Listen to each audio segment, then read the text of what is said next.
నా కర్తవ్యం పట్ల భయం గాని పక్షపాతం గాని లేకుండా ఉంటానని, ఏ ఒక్కరిపైన రాగద్వేషాలు గాని బంధుప్రీతి గాని చూపకుండా ప్రతి ఒక్కరితో సోదర భావంతో మెలుగుతానని, నాకు ఇచ్చిన పదవి బాధ్యత పరిధిని దాటుకుంటా నడుచుకుంటూ యూనియన్ కీర్తిని పెంచుతానని దైవ సాక్షిగా ప్రమాణం చేయుచున్నాను.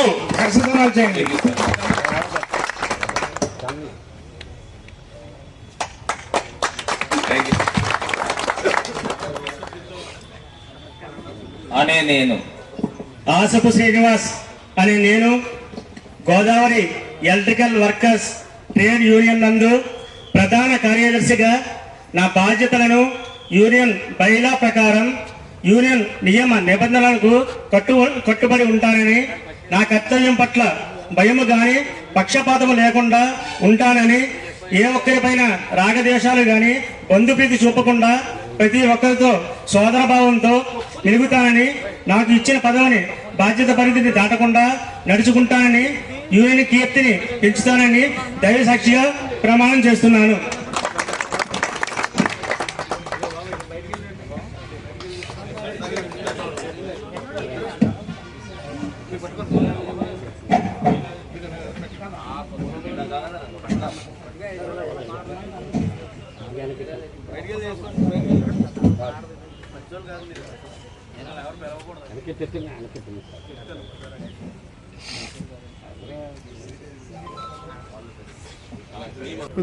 Godavari electrical workers trade union ఇవాళ కార్యవర్గము నూతన కార్యవర్గాన్ని ఎన్నుకోవడం జరిగింది.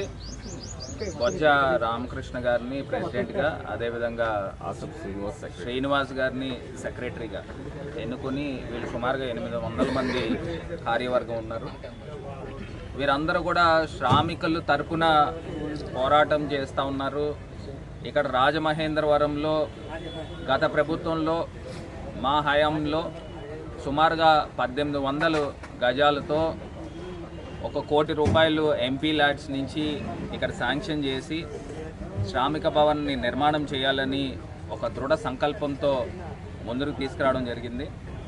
కూటమి ప్రభుత్వము వీళ్ళు వచ్చిన తర్వాత ఈ యొక్క శ్రామిక భవన్ని శ్రామికుల కడుపు కొట్టే కార్యక్రమము ఈ కూటమి ప్రభుత్వం చేస్తాం.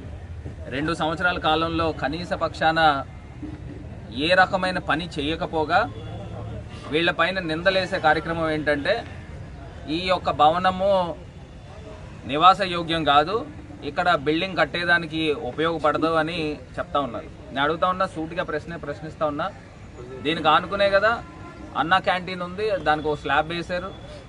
ఇక్కడ కూడా అదే రకంగా ఒక స్లాబ్ వేయండి. దీనికి G+2 పర్మిషన్ ఇచ్చింది ఎవరు? Municipal corporation. Municipal corporation permission ఇచ్చినప్పుడు ఇది ఒకవేళ నిజంగానే బిల్డింగ్ కట్టడానికి పనికిరానప్పుడు ఎవరైతే పర్మిషన్ ఇచ్చారో వాళ్ళపైన కేసులు కట్టండి, లేకపోతే వాళ్ళు ఉద్యోగాలని తొలగించండి. అంతే తప్పితే నోటుకొచ్చిన మాటలు చెప్తూ ఇవాళ శ్రామికుల పొట్ట కొట్టడానికి మీరు ఎవరని అడుగుతున్నా. గత ప్రభుత్వంలో 1800 గజాలు శ్రామికులకి అంకితం చేశాము. ఈ యొక్క స్థలాన్ని 1 కోటి రూపాయలు ఆల్రెడీ ఇక్కడ ఇచ్చాము. దీనికి ఆనుకుని షెడ్యూల్ కాస్ట్ ఎస్సీలకి అక్కడ తీసుకుని వచ్చి 1000 గజాల పైన మెయిన్ రోడ్డుకి ఆనుకుని అంబేద్కర్ భవన్ కట్టడానికి అక్కడ కూడా శాంక్షన్ చేశాం. దానికి సుమారుగా 50 లక్షల రూపాయలు ఎంపీ ల్యాడ్స్ నుంచి డబ్బులు ఇచ్చాను. ఈ 2 సంవత్సరాల కాలంలో ఎందుకు చేయరండి వీళ్ళు? ఏమన్నా వీళ్ళు అబ్బగాడి సొమ్మ వీళ్ళు జేబులోంచి ఏమైనా తీసిస్తున్నారా? ప్రజల సొమ్ము ప్రజలకు ఖర్చు పెట్టేదానికి మీకు బాధ ఏంటి? ఎందుకు చేయరని అడుగుతా ఉన్నా. ఇవాళ శ్రామికుల్ని నడి రోడ్డు మీద నుంచోబెడతా ఉన్నారు. ఇక్కడ టెంట్లు వేసుకుని వీళ్ళు మీటింగ్లు పెట్టుకోవాల్సిన దౌర్భాగ్యం ఏంటండి? 2 సంవత్సరాల కాలంలో కనీసం ఒక స్లాబ్ వేయలేరా? ఇవాళ శ్రామికులు అందరికీ కూడా అన్యాయం చేస్తున్న ప్రభుత్వం ఈ కూటమి ప్రభుత్వం. ఒకవేళ ఇక్కడ శ్రామిక భవన్ మీరు స్టార్ట్ చేయకపోతే హైకోర్టును ఆశ్రయిస్తాము. హైకోర్టును ఆశ్రయించి ఖచ్చితంగా ఈ బిల్డింగ్ కట్టించే కార్యక్రమము పూర్తి స్థాయిగా వైఎస్ఆర్ కాంగ్రెస్ పార్టీ తీసుకుంటుంది.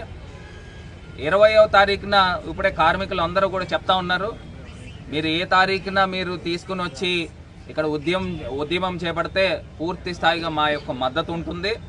దీన్ని ప్రభుత్వాన్ని ఈ యొక్క సెగ తగిలే విధంగా మేము ఖచ్చితంగా ఉద్యమిస్తాము, కార్మికుల తరపున నుంచుని పోరాటం చేస్తామని కార్మికులకు అందరికీ కూడా మాట ఇస్తూ మీరు ఖచ్చితంగా మీరు ఒక ఉద్యమాన్ని తీసుకురండి.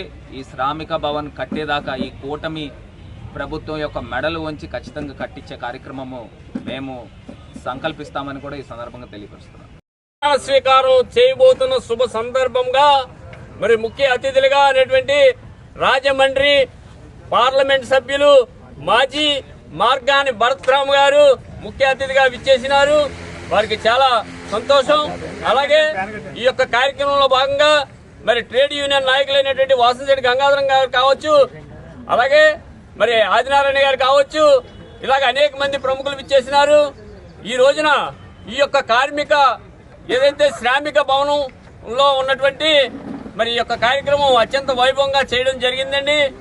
మరి ఏదైతే ఎలక్ట్రికల్ సోదరులకు ఈఎస్ఐ ప్రతిపాదన అనేది రాష్ట్రం మొత్తం మీద Godavari electrical worker trade union మాత్రమే సాధించిందని ఈ సందర్భంగా మనం చేస్తున్నాం. అలాగే మరి కార్మికులకు మరి గౌరవ ముఖ్యమంత్రి వర్యులు నారా చంద్రబాబు నాయుడు గారు 4 వరాలు ప్రకటించి ఉన్నారు. కానీ అది ఈ మార్చి 1వ తారీఖు నుంచి అమలు పెడతామన్నారు. అయ్యా, అంతకుముందు చచ్చిపోయిన వాళ్ళు, యాక్సిడెంట్ లో చచ్చిపోయిన వాళ్ళు, ఆరోగ్యం బాగోలేని వాళ్ళు, పెళ్లిళ్ళు చేసుకున్న వాళ్ళు, డెలివరీ అయిన వాళ్ళు, కనీసం వీళ్ళందరికీ లేకుండా ఓన్లీ మార్చి 1 నుంచే పెట్టడం అనేది చాలా విడ్డూరంగా ఉన్నదని ఈ సందర్భంగా మనం చేస్తున్నా. అలాగే మరి కార్మికులకు 46,000 క్లెయిమ్స్ ని మూత వేసి ఉన్నారు. సంక్షేమ బోర్డు ఉండి 46,000 క్లెయిమ్లు ఎక్కడికి వెళ్ళిపోయినాయి? అలాగే సంక్షేమ బోర్డు చైర్మన్ గారు వచ్చి ఉన్నారు, ఇంతవరకు కూడా డైరెక్టర్లు వేయలేదు. అలాగే అది కూడా పూర్తి చేయాలని, ఈ 46,000 క్లెయిమ్స్ ను వెంటనే దీన్ని అమలు చేయాలని డిమాండ్ చేస్తున్నాం. అలాగే శ్రామిక భవనం విషయానికి వచ్చేటప్పటికి మరి ఎంతో మంది అధికారులని, ఎంతో మంది ప్రజాప్రతినిధులని 2014 నుంచి కూడా 2026 వరకు కూడా ఇదే ప్రయాణం చేస్తూ కార్మికులకు నడ్డి విరిచే ప్రయత్నం చేస్తున్నారు. ఇప్పటికైనా కూడా దౌర్భాగ్యం ఏమిటయ్యా అంటే రాజమహేంద్రవరంలో ప్రతి ఒక్క శ్రామికు కూడా ఎండనక, వాననక, రే అనక, పగలనక ఇలాగ నడి రోడ్ల మీదే ఒక మీటింగ్ పెట్టుకోవాలంటే ఎంత సిగ్గు చేయటని ఈ సందర్భంగా మనం చేస్తున్నా. మరి ₹1 కోటి నిధులిచ్చి మార్గాని భరత్రామ్ గారు ఒక బేస్మెంట్ కావచ్చు, పిల్లర్స్ కావచ్చు అలా వేసి వదిలేశారు. మరి ఈనాడు కూటమి ప్రభుత్వం వచ్చింది, దీన్ని స్లాబ్ వేయమంటే కింద కూలిపోతుంది, కింద కన్నం పడిపోతుందని రకరకాల కథనాలు చెప్తున్నారు. అయ్యా, మేము ఒకటే అడుగుతున్నాం, వాళ్ళు జన్మిచ్చారు, జీవం ఇచ్చారు, మీరు బట్టలు లేకుండా మాకు కార్మికులు చేస్తున్నారని ఈ సందర్భంగా మనం చేస్తున్నాం. మీరు నిజంగా కానీ స్లాబ్ వేసి కార్మికులకు అంకితం చేస్తే పేరు మీకు ఉంటుంది. అలాగే ఇప్పటికైనా ఆలోచన చెయ్యండి. కార్మికుల పట్ల పక్షపాతాన్ని విడనాడి కార్మికులకు వెంటనే G+2 అనేది ఏదైతే ప్రభుత్వం నుంచి అనుమతి ఉన్నదో ఖచ్చితంగా మీరు అది వేసి మాకు న్యాయం చేయాలని, లేని ఎడల మార్చి 20వ తారీఖున కార్మికులందరూ కూడా రాజమహేంద్రవరంలో ఉన్నటువంటి క్వారీ మార్కెట్ శ్రామిక భవనం వద్దే నిరసన కార్యక్రమం, అర్ధనగ్న నిరసన కార్యక్రమం చేపట్టబడునని ఈ సందర్భంగా మనం చేసుకుంటూ సెలవు తీసుకుంటాం. Thank you.